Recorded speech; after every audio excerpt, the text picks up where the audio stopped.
Alors ces pulsions, elles sont physiologiques, mais elles ne sont jamais que physiologiques. Nous ne sommes pas qu'un corps et un esprit, nous sommes corps, cœur, esprit.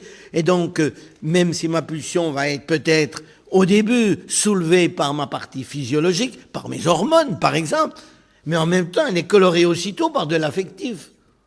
C'est pour ça que c'est difficile à définir exactement ce qu'est une pulsion.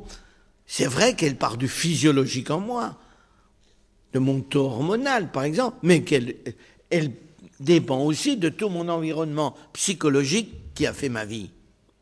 Alors ces pulsions, c'est des véritables torrents. L'être humain a une richesse, a une puissance de vie qu'on ne peut même pas soupçonner. Vous le voyez bien chez un petit enfant.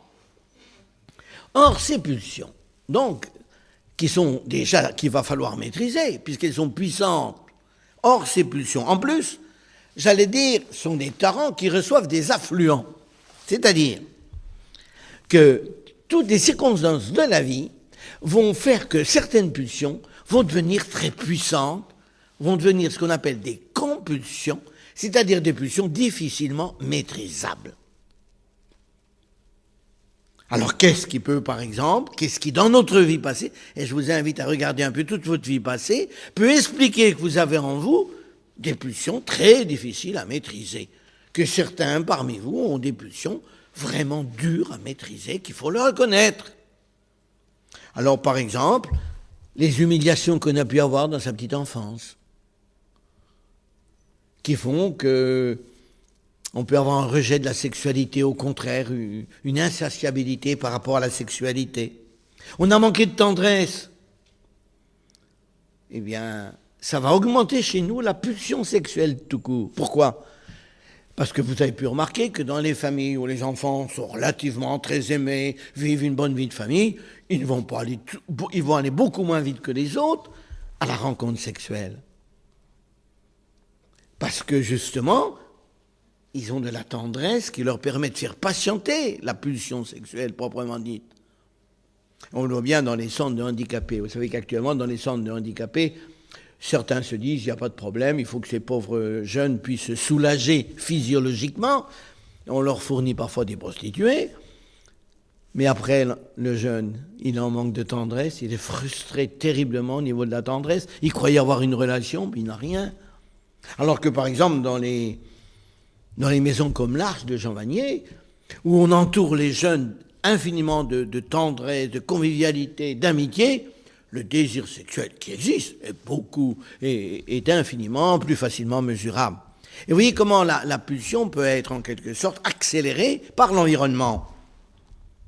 Il est sûr que dans une famille où il y a eu des préférences, des jalousies, tout ça fait qu'il y a des pulsions plus fortes. Et surtout, alors, l'éducation moderne qui fait que on donne à l'enfant tout de suite. Et ça, c'est le gros problème de notre jeunesse actuelle. Tout de suite. On est habitué, dès qu'on a quelque chose, hop, on est servi. Tout de suite. On veut un jouet, on l'a. Vous savez bien, quand les jeunes vont au supermarché avec leur maman, ils filent vers les jouets. Puis d'un coup, ils viennent dire à maman, je veux ça. Ils ont touché à tout d'ailleurs en plus. Mais je veux ça. La maman dit non, tu ne l'auras pas. Rassurez-vous, 5 minutes après, il l'aura. Vous avez des parents qui offrent les jouets à Noël 2 mois avant Noël. Ils ne peuvent pas attendre, les parents. Alors un enfant qui a tout de suite part dans la vie avec cette impression qu'il va avoir tout de suite. Et quand vont monter en lui les premiers désirs de sexualité, tout de suite, il faut les réaliser immédiatement. Le tout de suite va justement faire que la pulsion va prendre chez ces enfants une exigence beaucoup plus forte. Vous avez aussi le fait que nos parents ne nous ont pas aimés avec le sexe qui est le nôtre. Et vous avez des gens qui ont été très perturbés à ce niveau-là. Et puis, il y a les scènes dont nous avons été témoins. René Girard explique beaucoup, un peu presque tout, par ce qu'il appelle le mimétisme. C'est-à-dire que nous avons envie de reproduire ce que nous avons vu faire. Et il est évident, par exemple, que tout ce qui se vit à la télévision, tout ce qui s'étale à la télévision, crée un mimétisme qui fait que beaucoup se disent « c'est ça que je dois vivre » et la pulsion, je le répète, est accélérée pour ça. Alors, vous voyez, c'est ça la première chose dont il faut prendre conscience. Au commencement, dans ma vie, il y a des pulsions. Ces pulsions ont été plus ou moins accélérées par tout ce que j'ai vécu. Mais elles peuvent être accélérées également par l'évolution de mon affectivité au cours de ma vie. Alors là, j'aimerais bien que, pendant que je parle, chacun fasse un petit retour sur son passé personnel.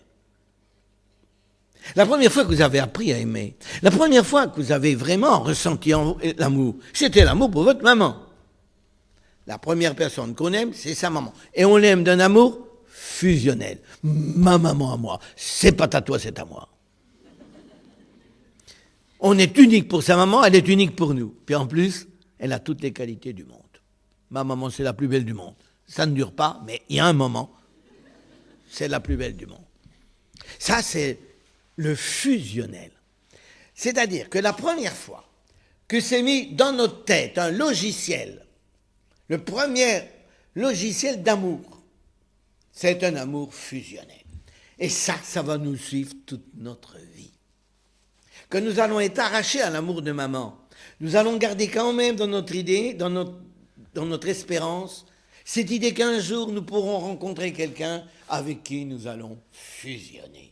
Mon chéri, on ne sera qu'un. Mais oui, mais bien sûr. Mais bien sûr. D'ailleurs, on peut même fusionner avec Dieu. Attention, charismatique. Hein? On n'a pas le téléphone rouge avec Dieu. Faites attention.